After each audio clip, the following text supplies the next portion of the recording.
നൃത്തവും സംഗീതവും ഇഴചേർന്ന രാവിൽ ചലച്ചിത്രരംഗത്തെ പ്രമുഖരെ സാക്ഷിയാക്കിയായിരുന്നു 35ാമത് അറ്റ്ലസ് ഫിലിം ക്രിട്ടിക്സ് അവാർഡുകൾ സമ്മാനിച്ചത്. മികച്ച സംവിധായകനുള്ള പുരസ്കാരം പ്രണയത്തിന്റെ സംവിധായകൻ ബ്ലെസ്സി മന്ത്രി KB ഗണേഷ് കുമാറിൽ നിന്ന് ഏറ്റുവാങ്ങി. പ്രണയത്തിലെ മാത്യൂസിനെ അനശ്വരനാക്കിയ മോഹൻലാൽ മികച്ച നടനായും ഇന്ത്യൻ റുപ്പിയിലെ പ്രകടനത്തിന് റിമ കല്ലിങ്കൽ മികച്ച നടിയായും തിരഞ്ഞെടുക്കപ്പെട്ടു.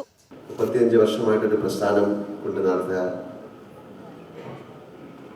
അതിൽ കുറ്റങ്ങളൊന്നുമില്ലാതെ കുറവുകളൊന്നുമില്ലാതെ എല്ലാവർക്കും സ്വീകാര്യമായ തരത്തിൽ നടത്തുക എന്ന് പറയുന്നത് വലിയ പ്രയാസം തന്നെയാണ്.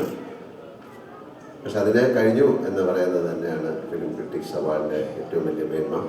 മികച്ച സീരിയലായി പാട്ടുകളുടെ പാട്ടും മികച്ച സീരിയൽ സംവിധായകനായി ശ്രീകുമാരൻ തമ്പിയും തിരഞ്ഞെടുക്കപ്പെട്ടു. മോഹൻലാലിന്റെ അഭിനയ ജീവിതത്തിലെ അനശ്വര മുഹൂർത്തങ്ങൾ കോർത്തിണക്കി ജയദേവൻ ചേർത്തലയും സംഘവും സദസ്സിന് ദൃശ്യവിരുന്നൊരുക്കി.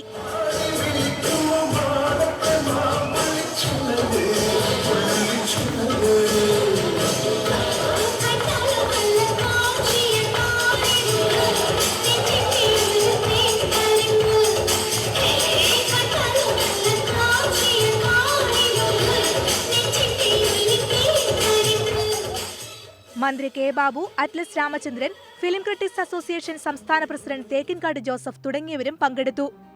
India vision, Kochi.